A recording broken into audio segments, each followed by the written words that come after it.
ಜಯಶ್ರೀ ಗುರುದೇವ್. ನಾನು doctor K B Mahendrappa ಅಂತ ಇಲ್ಲಿ ಮಕ್ಕಳ ವಿಭಾಗದ ಮುಖ್ಯಸ್ಥರಾಗಿ ಇಲ್ಲಿ ಕಾರ್ಯನಿರ್ವಹಿಸ್ತಾ ಇದ್ದೀನಿ. ನಾನು ಈ Adichunchanagiri Institute of Medical Sciences B G Nagara ಅಂತಿದ್ದಿಲ್ಲ, ಈ ಆಸ್ಪತ್ರೆಯಲ್ಲಿ ಕೆಲಸ ಮಾಡ್ತಾಯಿದ್ದೀನಿ. ಈ ನಮ್ಮ ಮಕ್ಕಳ ಡಿಪಾರ್ಟ್ಮೆಂಟ್ ಅಂತ ಏನಿದೆ, ಈ ವಿಭಾಗದಿಂದ ಕೆಲವು ನಿಮಗೆ ಏನೇನು ಸೌಲಭ್ಯ ಇದೆ ಅನ್ನೋದ್ರ ಬಗ್ಗೆ ಒಂದೆರಡು ಕೆಲವು ಮಾಹಿತಿಗಳನ್ನು ಮಾತ್ರ ನಾನು ಇವತ್ತು ತಿಳಿಸಬಯಸ್ತೇನೆ. ನಮ್ಮ ಈ ಮಕ್ಕಳ ವಿಭಾಗ ಈ ಮೆಡಿಕಲ್ ಕಾಲೇಜಿನಲ್ಲಿ 1986-87 ಪ್ರಾರಂಭ ಆಯಿತು. ಆಮೇಲೆ ಪೋಸ್ಟ್ ಗ್ರಾಜುಯೇಷನ್ 1997-98 ಪ್ರಾರಂಭ ಆಯಿತು. ಈ ನಮ್ಮ ವಿಭಾಗದಲ್ಲಿ ನಾವು ಈ ಸುತ್ತಮುತ್ತಲಿನ ಮಕ್ಕಳ ಆರೋಗ್ಯದ ಬಗ್ಗೆ ತುಂಬಾ ಒಳ್ಳೆಯ ಕೆಲಸವನ್ನು ಮಾಡ್ತಾಯಿದ್ದೇವೆ. ನಮ್ಮ ಡಿಪಾರ್ಟ್ಮೆಂಟ್ ಮಾಡ್ತಾಯಿದೆ. ಇಲ್ಲಿ ನಮಗೆ ಏನೇನು ಫೆಸಿಲಿಟಿ ಇದೆ ಅಂದರೆ, ನಮ್ಮಲ್ಲಿ 3 ಯೂನಿಟ್ ಇದೆ. ನಮ್ಮಲ್ಲಿ 125 ಬೆಡ್ ಇದೆ. ನಮ್ಮ ಆಸ್ಪತ್ರೆಯಲ್ಲಿ 125 ಮಕ್ಕಳಿಗೋಸ್ಕರ ಪ್ರೈವೇಟಾಗಿ ಬೆಡ್ ಇದೆ. ಆಮೇಲೆ 20 ಪೀಡಿಯಾಟ್ರಿಕ್ ಇಂಟೆನ್ಸಿವ್ ಕೇರ್ ಅಂತ ನಾವು PIC ಅಂತೀವಿ. ಅಂದರೆ ತುಂಬ ಕ್ರಿಟಿಕಲಿ ಸೀರಿಯಸ್ ಆದ ಮಕ್ಕಳಿಗೋಸ್ಕರನೇ ಸಪ್ರೇಟ್ 20 ಬೆಡ್ ಇದೆ. ಅಂದರೆ 20 ಬೆಡ್ ಅಂದರೆ ಸುಮ್ಮನೆ ಬೆಡ್ ಅಲ್ಲ, ಇದರಲ್ಲಿ ಎಲ್ಲ ಥರದ ಎಕ್ವಿಪ್ಮೆಂಟ್ಸ್ ಇದೆ. ವೆಂಟಿಲೇಟರ್ ಇದೆ, ಆಮೇಲೆ ಮಾನಿಟರ್ಸ್ ಇದೆ, ಆಮೇಲೆ ಇನ್ಫ್ಯೂಷನ್ ಪಂಪ್ಸ್ ಇದೆ, ಆಮೇಲೆ ಆ ಡಿಫಿಬ್ರಿಲೇಟರ್, ಏನೇನು ಮಗುವಿಗೆ ಆ ಟೈಮ್ನಲ್ಲಿ ಆ ಮಗುವಿಗೆ ಏನೇನು ಸೌಕರ್ಯ ಒದಗಿಸಿ ಆ ಮಗುವಿನ ಉಳಿಸುವಂಥದ್ದು ಪ್ರಯತ್ನ ಏನು ಮಾಡಬೇಕಾದ್ರೆ ಎಲ್ಲ ಸೌಲಭ್ಯ ನಮ್ಮ ಈ ಆಸ್ಪತ್ರೆಯಲ್ಲಿದೆ. ಆ ಥರ 20 ಬೆಡ್ ಇದೆ. ಆ 20 ಬೆಡ್ಡು ತುಂಬ ತುಂಬಿರುತ್ತೆ ನಮ್ಮ ಹಾಸ್ಪಿಟ್ಲಲ್ಲಿ. ಅದರಿಂದ ನಾವು ಎಷ್ಟೊಂದು ಮಕ್ಕಳು ಈಗ ನಾವು ನೋಡಿದ್ವಿ. ಒಂದು ಎಕ್ಸಾಂಪಲ್ ಹೇಳೋದಾದರೆ, ಒಂದು ದಿವಸ ಏನಾಯಿತು, ಒಂದು ಮಗು ಕುಣಿಗಲ್ಲಿಂದ ಬಂತು. ಕುಣಿಗಲ್ಲಿಂದ ಅಲ್ಲೂ ಡಾಕ್ಟ್ರ್ ಫೋನ್ ಮಾಡಿದ್ರು, ಮಗು ಹಾವು ಕಚ್ಚಿಬಿಟ್ಟಿದೆ, ಇನ್ನೇನು ಉಸಿರಾಡ್ತಾನೆ ಇಲ್ಲ ಅಂತ. ಪಾಪ ಡಾಕ್ಟ್ರ್ ಇಬ್ಬರು ಏನು ಮಾಡಿದ್ರು, ಅಂಬು ಬ್ಯಾಗ್ ಹಾಕ್ಕೊಂಡು ಮಗುಗೆ ಉಸಿರಾಡ್ಕೊಂತ ಕರ್ಕೊಂಬಂದರು. ನಮಗೆ ಫೋನ್ ಮಾಡಿದ್ರೆ ಸದ್ಯ ನಾವೆಲ್ಲ ರೆಡಿ ಇದ್ವಿ. ಇನ್ನು ಬರೋದ್ರೊಳಗೆ ನೋಡ್ತೀವಿ ಉಸಿರಾಟನೇ ಇಲ್ಲ. ಒಂದು ಹಾರ್ಟ್ ಬೀಟ್ ಇಲ್ಲೋ ಒಂದು ಇತ್ತಷ್ಟೇ. ನಮಗಂತೂ ಹೋಪ್ಸೇ ಇರಲಿಲ್ಲ. ತಕ್ಷಣ ಏನು ಮಾಡಿದ್ವಿ, CPR ಅಂತ ಏನು ಮಾಡ್ತೀವಿ, ರೆಸ್ಟ್ರೇಟೆಡ್ ಮಾಡಿ ಮೆಷಿನ್ಗೆ ಹಾಕಿ ಈ ಆಂಟಿ ಸ್ನೇಕ್ ವೆನಮ್ ಅಂತ ಏನಿರ್ತದಲ್ಲ ಹಾವಿಂದು, ಅದು ಕೊಟ್ಟು, ಅದೇನು ದೇವ್ರದ್ದೇನೋ ಸ್ವಾಮೀಜಿ ದಯೆ ಅಂತ ತಕ್ಷಣ ಈ ಮಗು ಇಂಪ್ರೂವ್ ಆಗಿ ಮನೆಗೆ ಹೋಯ್ತು. ಅಂದರೆ ಈ ಥರ ಎಲ್ಲ ಕೆಲವು ಉದಾಹರಣೆಗಳಿದೆ. ಅಂದರೆ ಈಗ ಒಂದು ಎಲ್ಲ ಸೌಲಭ್ಯ ಇದ್ದಾಗ ಆ ಟೈಮಲ್ಲಿ ನಮ್ಮ ಡಾಕ್ಟರ್ ಟೀಮ್ ಏನಿದೆ, ಆ ಟೀಮ್ ತಕ್ಷಣ ಕೆಲಸ ಮಾಡೋದ್ರಿಂದ ಈ ಥರ ಒಳ್ಳೊಳ್ಳೆ ಕೆಲಸಗಳನ್ನು ಅಂಥ ಮಗು ಇನ್ನೇನು ಬದುಕೋ ಸಾಧ್ಯ ಇರಲಿಲ್ಲ. ಈ ಥರ ಎಷ್ಟೊಂದು ಮಕ್ಕಳನ್ನು ನಾವು ಈ ರೀತಿಯಾಗಿ ಬದುಕಿಸುವ ಸಾಧ್ಯತೆಯಿಂದ ಹೊಂದಿರುವಂಥ ಆಸ್ಪತ್ರೆ ಇದು. ಅದೇ ರೀತಿ ನಮಗೆ NICU ಅಂತ ನ್ಯೂ ಬಾರ್ನ್ ಏನಿದೆಯಲ್ಲ, ಹುಟ್ಟಿದ ತಕ್ಷಣ ಮಗುಗಳಿಗೆ, ಯಾಕೆ ಅಲ್ಲಿ ನಮಗೆ 20 ಬೆಡ್ ಇದೆ. 20 ಬೆಡ್ಡಲ್ಲಿ ಅಲ್ಲೂ ಸಹ ವೆಂಟಿಲೇಟರ್ ಇದೆ. ಸ್ವಲ್ಪ ಬೇಗ ಹುಟ್ಟುತ್ತವಲ್ಲ ಮಕ್ಕಳಿಗೆ, ಅವರಿಗೆ CPAP ಅಂತೀವಿ, ಅಂದರೆ ಉಸಿರಾಟಕ್ಕೆ ತೊಂದರೆ ಅಸಿಸ್ಟ್ ಮಾಡಲಿಕ್ಕೆ ಆ ಥರ ಮೆಷಿನ್ ಇದೆ.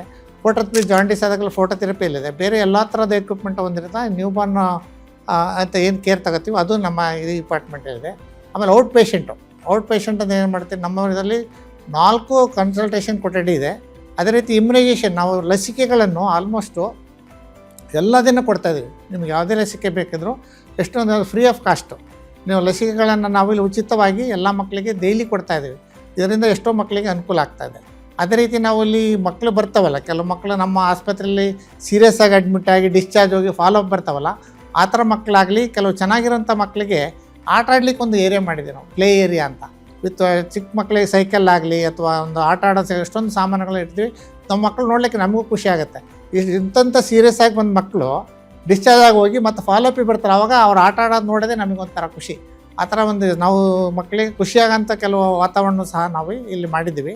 ಅದೇ ರೀತಿ ಸಬ್ ಸ್ಪೆಷಾಲಿಟಿ ಮಕ್ಕಳಲ್ಲಿ, ಈಗ ಬರೀ ನಮ್ಮದು ಮಕ್ಕಳಷ್ಟೇ ನೋಡೋದಲ್ಲ, ಅದರಲ್ಲಿ ಸರ್ಜರಿ ಇರ್ಬೋದು, ಪೀಡಿಯಾಟ್ರಿಕ್ ಸರ್ಜರಿ ಇರ್ಬೋದು, ಅಥವಾ ಈಗ ಮಕ್ಕಳಿಗೆ ಈಗ ಇದಿರುತ್ತಲ್ಲ ಕಾರ್ಡಿಯಾಲಜಿ ಇರ್ಬೋದು, ರಕ್ತದೆಲ್ಲ ತಲೆಸೀಮೆ ಇರ್ಬೋದು. ಈ ಥರ ಸಬ್ ಸ್ಪೆಷಾಲಿಟಿ ಕ್ಲಿನಿಕ್ಗಳು ಸಹ ನಾವು ನಮ್ಮ OPDಯಲ್ಲಿ ರನ್ ಮಾಡ್ತೀವಿ. ನಮ್ಮ OPDಯಲ್ಲಿ ಇನ್ನೊಂದು ಮಾಡ್ತೀವಿ ಅಂದರೆ ಬ್ರೆಸ್ಟ್ ಫೀಡಿಂಗು.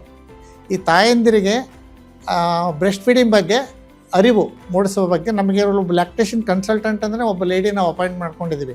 ಇವ್ರದ್ದು ಅದೇ ಕೆಲಸ. ಯಾರೇ ಮಕ್ಕಳು ತಾಯಿ ಹಾಲು ಕುಡಿಸೋಕ್ಕೆ ಕಷ್ಟಪಡ್ತಿರ್ತಾರೆ, ಕೆಲವರಿಗೆ ನಿಪ್ಪಲ್ ರಿಟ್ರಾಕ್ಷನ್ ಇರ್ಬೋದು, ಇಲ್ಲ ಮಗು ಅಳ್ತದೆ ಹಾಲು ಅಲ್ಲೇ ಕುಡ್ಲೇ ನಿಲ್ಲಿಸ್ದೇ ಇರ್ಬೋದು, ಇಲ್ಲ ಸುಮ್ಮನೆ ಯಾರೋ ಅಜ್ಜಿ ಹೇಳಿದ್ರು ಹಾಲು ಬರಲ್ಲ ಬಾಟ್ಲ್ ಹಾಲು ಕೊಡು ಅಂತ ಹೇಳ್ತಾ ಇರೋದು.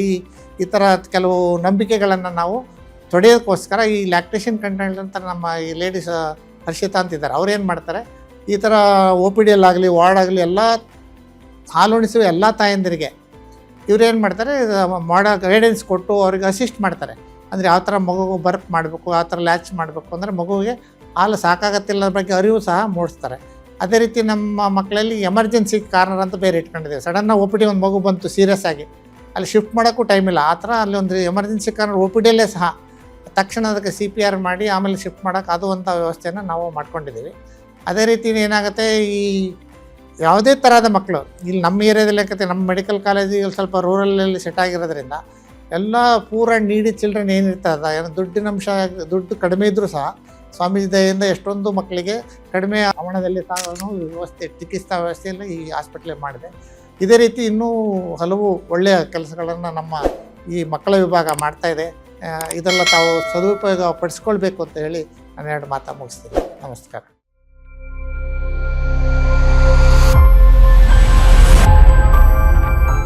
ಆರೋಗ್ಯ ಸಂಬಂಧಿಸಿದ ಹೆಚ್ಚಿನ ಮಾಹಿತಿಗಾಗಿ ಆದಿಚುಂಚನಗಿರಿ ಹಾಸ್ಪಿಟಲ್ ಯೂಟ್ಯೂಬ್ ಚಾನೆಲ್ನ ಸಬ್ಸ್ಕ್ರೈಬ್ ಮಾಡಿ. ಹಾಗೆ ಫೇಸ್ಬುಕ್ ಮತ್ತು ಇನ್ಸ್ಟಾಗ್ರಾಂನಲ್ಲಿ ತಪ್ಪದೇ ಫಾಲೋ ಮಾಡಿ.